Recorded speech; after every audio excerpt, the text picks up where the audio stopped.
बोलिए भारत माता की। भाई ये प्रतापगढ़ और बड़ी सादड़ी की आवाज है ना, ऐसी आवाज है क्या?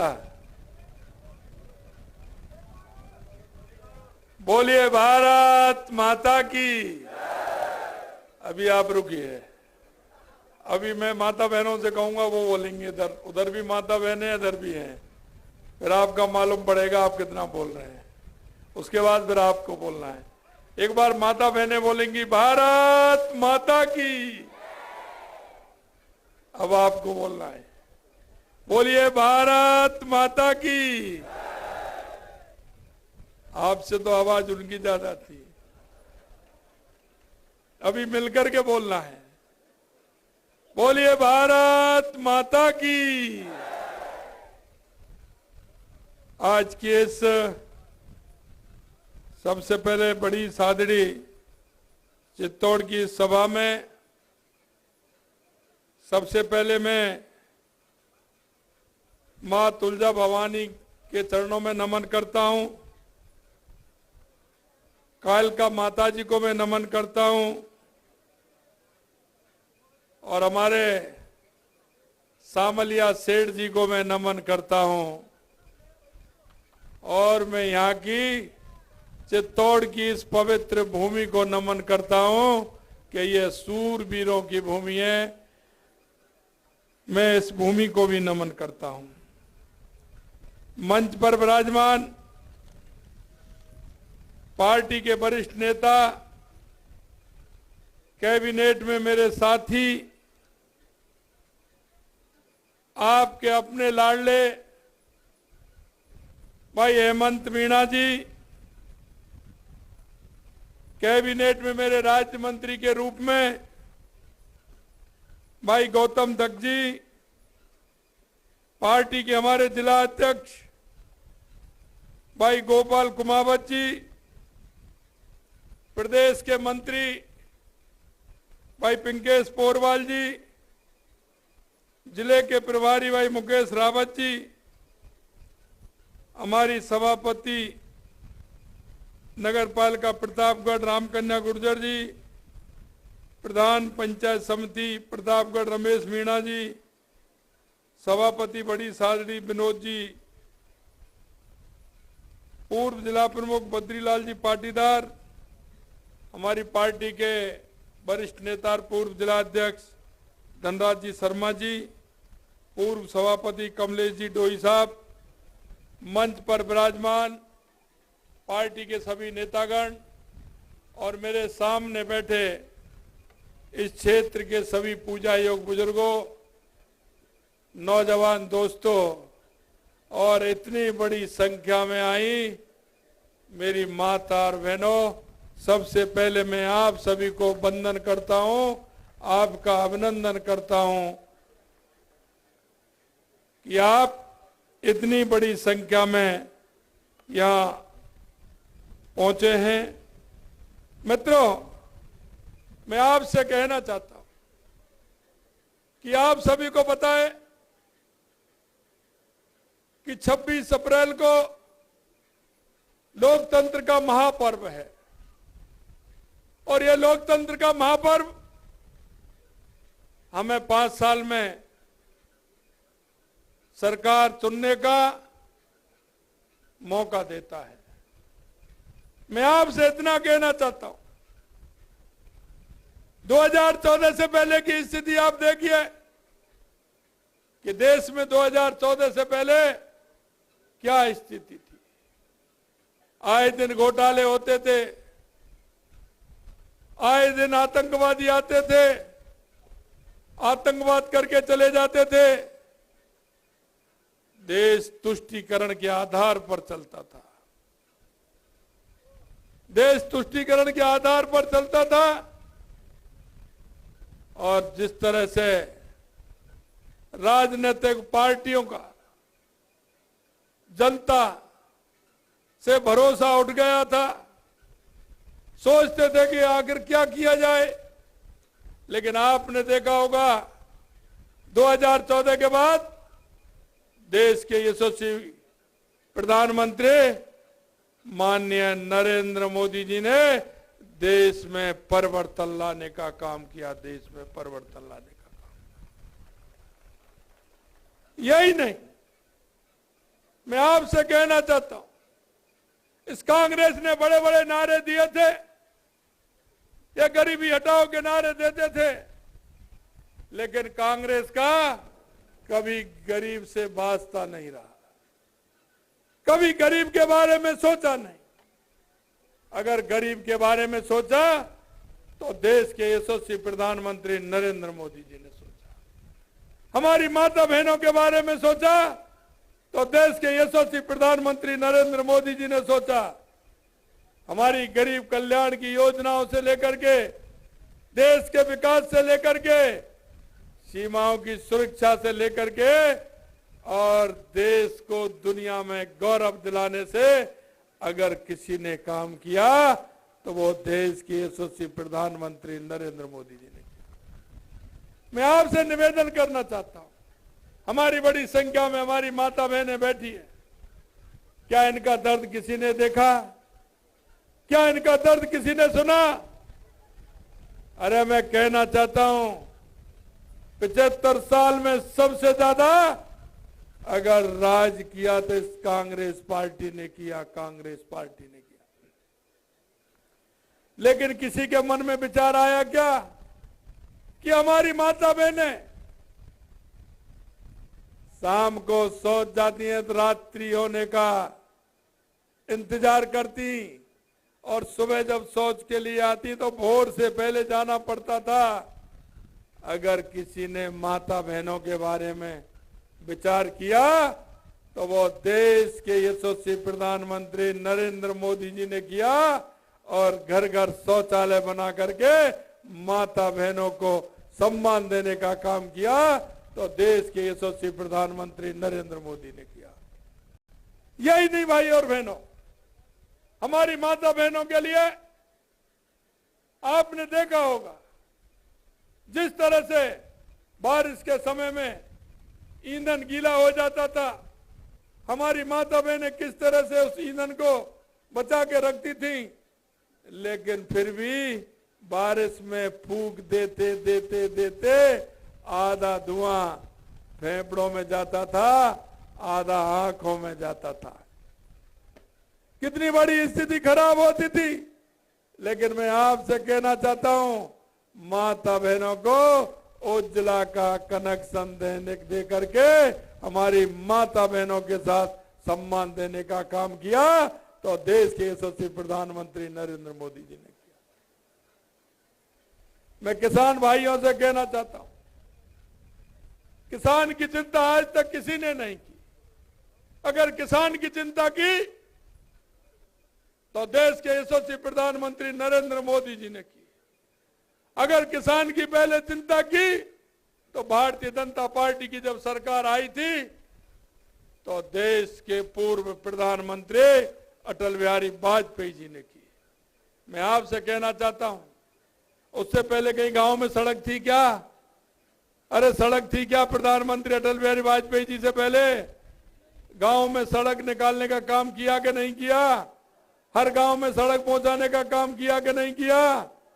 यह देश के पूर्व प्रधानमंत्री अटल बिहारी वाजपेयी जी की देन है, जो उन्होंने प्रधानमंत्री ग्राम सड़क योजना के माध्यम से गांव-गांव में सड़क निकालने का काम किया।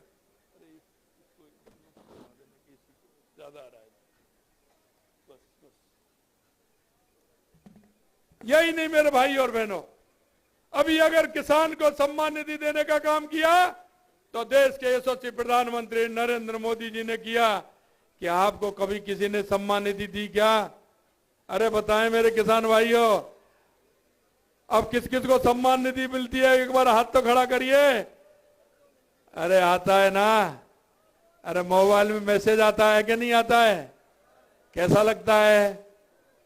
अरे जब मोबाइल में मैसेज आता है तो कैसा लगता है आपको? लगता है ना? अरे मैं यही कहना चाहता हूं मेरे भाई और बहनों, मोदी जी तो 6,000 रुपए देते हैं, लेकिन हमारी सरकार ने भी वायदा किया है कि आपको राज्य की सरकार भी सम्मान निधि देगी। और हमने आते ही पहली कैबिनेट में पहली किस्त में हमने 2000 रुपए देने का काम हमारी सरकार ने किया है। और यही नहीं, जो हमारे ऐसे किसान थे जिनका देहावसान हो गया, उनका किसान सम्मान निधि का पैसा उनके बेटा और बेटियों को मिलना चाहिए। वो 5 साल से कांग्रेस की सरकार ने वो पैसा भी नहीं भेजा, उसकी सूची भी नहीं भेजी। हमने 63,000 किसानों के राजस्थान की सूची भी भेजी है और उनको पैसा भी डलवाने का काम हमारी सरकार ने किया है। मित्रों, मैं कहना चाहता हूं, आप देख सकते हैं देश के अंदर आए दिन जिस तरह के आतंकवादी हमले होते थे, आतंकवादी आते थे, देश में कहीं ना कहीं बम फोड़ के चले जाते थे, कहीं ना कहीं बस स्टैंड, रेलवे स्टेशन, भीड़ भाड़ इलाके में, यहां तक कि हमारे सैनिक जो सीमा पर रहते थे उनके सिर काट करके भी ले जाते थे। कांग्रेस की ऐसी सरकार थी जो उन्होंने सैनिकों के भी हाथ बांध रखे थे। अब कोई आ रहा है क्या? कहीं आतंकी हमला हो रहा है क्या? किसी की हिम्मत पड़ रही है क्या? कोई आंख उठा के देखने वाला है क्या? अगर एक बार उन्होंने आंख उठा करके देखा था तो एक बार उनको इलाज किया कि नहीं किया? अंदर घुस के मारा कि नहीं मारा? देश के सबसे प्रधानमंत्री नरेंद्र मोदी जी ने कहा कि सेना के हाथ खुले हुए हैं। उधर से अगर एक गोली आती है तो इधर से भी एक बड़ा वाला गोला जाना चाहिए। ईंट का जवाब पत्थर से देना चाहिए। ये देश के यशस्वी प्रधानमंत्री नरेंद्र मोदी जी ने किया। मैं आपसे कहना चाहता हूं भाई, हमारी सरकार को आज आए हुए 4.5 महीने हुए हैं। हमें 3 महीने का काम करने का, आचार संहिता तक हम और 90 दिन तक काम करने का सौभाग्य हमें मिला, क्योंकि उसके बाद आचार संहिता लग गई। मैं आपसे कहना चाहता हूं, हमने हमारे घोषणा पत्र में हमने आपसे जो वायदे किए, हमने एक एक वादा हम आपका पूरा करेंगे, ये हम आपको विश्वास दिलाते हैं। हमने आपके बीच में कहा था और हमने 45% वादे 90 दिन के अंदर हमने पूरा करने का काम हमारी सरकार ने किया है। मैं आपसे कहना चाहता हूं, हमने किसान सम्मान निधि बढ़ा करके किसानों को सम्मान निधि देने का भी काम किया। हमने गेहूं पर कहा था कि हम एमएसपी बढ़ाएंगे, 125 रुपए एमएसपी बढ़ाने का भी काम किया। 2275 से 2400 रुपए गेहूं की एमएसपी करने का काम हमारी सरकार ने किया। यही नहीं मेरे भाई और बहनों, हमारी माता बहनें, हमारे बुजुर्ग जिनको सामाजिक सुरक्षा पेंशन मिलती थी, कांग्रेस की सरकार ने उसको नहीं बढ़ाया था। हमने कहा हम 1000 रुपए से 1500 रुपए सम्मान निधि करेंगे, 1500 रुपए करेंगे सामाजिक सुरक्षा पेंशन। और हमने पहली किस्त में 1000 से 1150 यानी 150 रुपए बढ़ा करके पहली कैबिनेट में हमने फैसला लिया और हमने 150 रुपए बढ़ाने का काम किया। हमारी आंगनवाड़ी की कार्यकर्ता, आशा सहयोगिनी, उनका वेतन किसी ने नहीं बढ़ाया। हमने 15% उनका वेतन बढ़ाने का काम भी हमारी सरकार ने किया है। यही नहीं मेरे भाई और बहनों, हमने लगातार, आपने देखा होगा कि डीजल पेट्रोल की कितनी स्थिति थी। हमसे कहते थे डीजल पेट्रोल का क्या करेंगे, हमने कहा कम करेंगे। कांग्रेस की सरकार ने असंतुलन कर रखा था। गंगानगर में कुछ भाव था, बीकानेर में कुछ था, जोधपुर में कुछ था, उदयपुर में कुछ था, चित्तौड़ में कुछ था। हमने उसको भी संतुलन करने का काम किया है और 3.5 रुपए से 7.5 रुपए हमने पेट्रोल में कम किया है और 3.5 रुपए से 5.5 रुपए हमने डीजल में कम किया है। हमने आपसे वायदा किया, हमने ये भी कम करने का काम हमारी सरकार ने किया है। मित्रों, मैं आपसे कहना चाहता हूं, हमारी सरकार ने जो आपसे वायदे किए थे वो वायदे भी हमने पूरे किए। ये पानी को लेकर के ऐसी सरकार थी जिसने जल जीवन मिशन में देश के यशस्वी प्रधानमंत्री नरेंद्र मोदी जी नल से जल देने का काम कर रहे हैं और कांग्रेस की सरकार ने पैसा दिल्ली से आया, काम तो नहीं किया, लेकिन उसमें घोटाला जरूर किया, उसमें घोटाला करने का काम किया और हमारे जल मिशन को रोकने का काम किया। मुझे पता है इस चित्तौड़ में सबसे बड़ी, आपकी इन 2 विधानसभाओं में सबसे बड़ी दिक्कत है तो वो पानी की दिक्कत है, पानी की दिक्कत है। हमारी माता बहनों को भी दिक्कत है। मैं आपको विश्वास दिलाना चाहता हूं, आने वाले समय में नल से हर घर जल मिलेगा, हर घर जल मिलेगा, यह मैं आपको विश्वास दिलाना चाहता हूं। मुझे पता है कई योजना है, आज मैं उनके बारे में नहीं कह सकता, घोषणा नहीं कर सकता। मुझे पता है बड़ी सादड़ी के लिए और प्रतापगढ़ के लिए क्या क्या आवश्यकता है। आपने विश्वास किया है, आपने 4 महीने पहले बड़े बहुमत के साथ भारतीय जनता पार्टी की सरकार बनाई है। मैं आपको विश्वास दिलाना चाहता हूं, आपकी एक एक समस्या का समाधान किया जाएगा, एक एक समस्या का समाधान किया जाएगा। मित्रों, मैं कहना चाहता हूं, जिस तरह से इस कांग्रेस ने भ्रष्टाचार की स्थिति पैदा की है, आपने देखा होगा युवाओं के साथ कुठाराघात करने का काम किया। हमने कहा था ना कि हम युवाओं के जो पेपर लीक करने का काम किया है, युवाओं के साथ कुठाराघात किया है, हम उनको किसी कीमत पर नहीं छोड़ेंगे। हम एसआईटी गठित करेंगे, उसकी जांच कराएंगे और आप देख रहे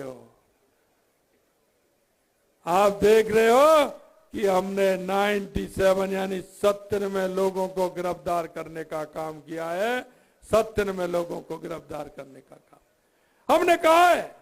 हमारे उन किसान के बेटे को, हमारे युवा साथियों के सपनों को चूर चूर किया है, उनके साथ कुठाराघात किया है। हम किसी भी कीमत पर छोड़ने वाले नहीं हैं। ये तो वो लोग हैं जो नकल करते हुए पकड़े गए थे। इन्होंने पेपर खरीदा, नकल के लिए इन्होंने सौदा किया था, लेकिन सौदागर अभी दूर हैं। मैं आपको विश्वास दिलाना चाहता हूं, वो शोरूम वाले हैं, बड़े बड़े लोग कितने भी बड़े हों, मैं आपसे कहना चाहता हूं, एक को भी नहीं छोड़ा जाएगा, उनको भी सलाखों के पीछे बंद किया जाएगा।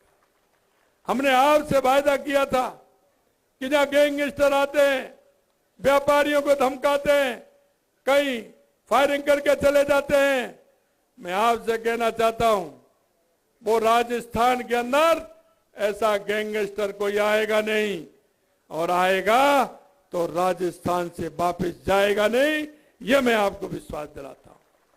भाइयों बहनों, मैं आपसे इतना ही कहना चाहता हूं, कांग्रेस ने हमेशा जातिवाद में बांटने का काम किया है, धर्मवाद में बांटने का काम किया है।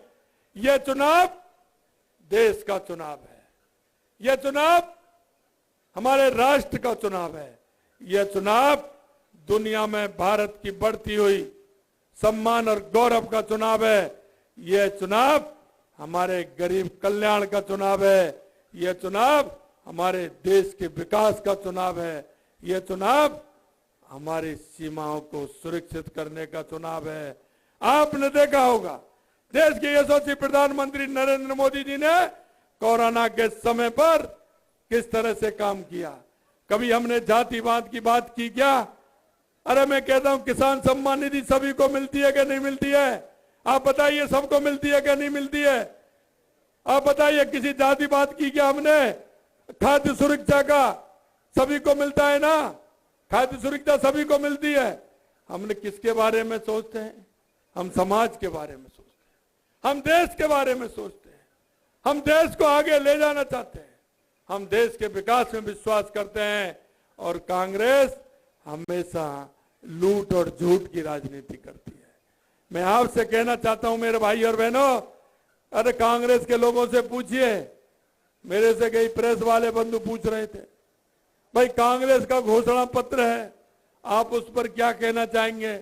मैंने कहा हम ये कहना चाहेंगे कि कांग्रेस घोषणा पत्र बनाती है, फिर उसको खोल करके नहीं देखती, उसको तो सिर्फ घोषणा ही घोषणा करनी होती है। हमारा संकल्प पत्र है, हमने आपके बीच में जाकर के संकल्प पत्र बनाया है, हमने आपकी एक एक समस्या को उसमें लिखा है। हमारा कर्तव्य बनता है कि हमारे एक एक संकल्प पत्र को हम पूरा करेंगे। कांग्रेस की स्थिति ऐसी हो रही है जैसे कोई किसी के पिताजी बिल्कुल उम्र के पड़ाव पर थे, 90-100 साल के, खटिया में थे। उन्होंने बच्चों को बुलाया और उन्होंने कहा कि इस गौशाला में इतने दे आना, इस गौशाला में इतने दे आना, इस गौशाला में इतने दे आना। अब उनको जितनी गौशाला ध्यान आई उन सबको कह दिया इस मंदिर पे भी ये दे आना। बच्चे बड़े हैरान, वो बोले पिताजी आप तो ऐसे घोषणा कर रहे हो। मैंने कि मेरा तो घोषणा करने का ही काम है, देना तो है नहीं, देना तो आपको है। तो गहलोत साहब तो घोषणा करते हैं, अभी भी घोषणा कर रहे हैं। अरे मैं आपसे कहना चाहता हूं मेरे भाई और बहनों, पिछले चुनाव में इन्होंने घोषणा की थी कि किसानों का संपूर्ण कर्जा माफ करूंगा। चित्तौड़ का हो गया हो तो हो गया हो, हुआ है क्या? अरे हाथ खड़े करके बताओ, हुआ है क्या? अरे घोषणा की थी क्या नहीं की थी? आप किसी का कर्जा माफ किया क्या? तो ऐसी घोषणा करते हैं गहलोत साहब। आपने देखा युवाओं से कहा कि मैं 3,500 रुपए भत्ते देने का काम करूंगा। अरे भत्ता मिलाकर किसी युवा को, युवा बैठे हैं जरा हाथ खड़े करिए, युवाओं को मिला क्या? अब ऐसी घोषणा करते हैं। मैं आपसे यही कहना चाहता हूं मेरे भाई और बहनों, क्या कांग्रेस ने हमेशा झूठ और लूट की राजनीति की है, झूठ और लूट की राजनीति की है। भारतीय जनता पार्टी हमेशा गरीब को गणेश मान करके सेवा का कार्य करती है। आपने देखा होगा हमारे सांसद सीपी जोशी जी किसानों के हक की लड़ाई लड़ते हैं कि नहीं लड़ते? जहां आपकी आवश्यकता होती है हर ऑफिस में जाकर के किसानों के लिए लड़ते हैं। कितने अच्छे आदमी हैं सीपी जोशी जी, हमारे प्रदेश अध्यक्ष हैं। मैं आपसे निवेदन करना चाह रहा हूं मेरे भाई और बहनों कि 26 तारीख को एक एक वोट, चाहे अपना रिश्तेदार हो, मिलने वाला हो, कोई भी हो, आपके मोबाइल में खूब नंबर है उनके, आप सभी को फोन करेंगे, सभी को बताएंगे कि 26 तारीख को सुबह 7 बजे से वोटिंग करनी है और लगातार कमल के फूल का सामने का बटन दबाना है। एक एक वोट वो मोदी जी के लिए जाएगा, सीपी जी का वोट एक एक मोदी जी के लिए वोट जाएगा। मैं माता बहनों से और मैं कहना चाहता हूं, माता बहनों से कहना चाहता हूं, क्यों? पहले मतदान और फिर जलपान। माता बहनों सुबह की चाय बना के तो दे देना, सुबह की चाय बना के तो दे देना 5 बजे 6 बजे, लेकिन जब अगर वो नाश्ता और भोजन की कहना तो पहले ये कहना कि ये नहीं मिलेगा, पहले वोट डाल के आओ, फिर नाश्ता पाओ, भोजन पाओ। ये करेंगी ना? ये करेंगी सभी माता बहने? हाथ खड़े करो। पहले मतदान और उसके बाद जलपान। तो पहले मतदान करने जाएंगे, उसके बाद नाश्ता और भोजन करेंगे। मैं आपसे यही कहना चाहता हूं मित्रों, हमारे देश के विकास के लिए, हमारे प्रदेश के विकास के लिए, हमारे बड़ी सादड़ी के विकास के लिए, हमारे प्रतापगढ़ के विकास के लिए, हमारे गांव के विकास के लिए, हमारे को नल से जल मिले इसके लिए, हमारे गांव में बिजली ठीक प्रकार से मिले इसके लिए, हमारा रोड ठीक प्रकार से मिले इसके लिए, हमको चिकित्सा ठीक प्रकार से मिले इसके लिए, और हमारी शिक्षा हमारे बच्चों को ठीक प्रकार से मिले, इसके लिए हमें 26 तारीख को वोट डालना है। 26 तारीख को वोट डालना है। हमारे देश के यशस्वी प्रधानमंत्री कितना ख्याल रखते हैं। 70 साल के उम्र के जितने भी हमारे बुजुर्ग हैं, उनका सभी का 5 लाख तक का इलाज फ्री होगा, फ्री होगा। ये मोदी जी ने कहा है, मोदी जी ने अपने घोषणा पत्र के अंदर कहा है। मैं आपसे यही कहना चाहता हूं मित्रों, हमें हमारे देश को आगे बढ़ाते हुए, प्रदेश को आगे बढ़ाते हुए 26 तारीख को पूर्ण रूप से मतदान करना है ना। तो हाथ खड़े करिए, सभी अपना हाथ खड़े करिए और मुट्ठी बीचिए और जोर से बोलिए, भारत माता की, भारत माता की, भारत माता की जय। जय श्री राम, जय जय श्री राम। बहुत बहुत धन्यवाद।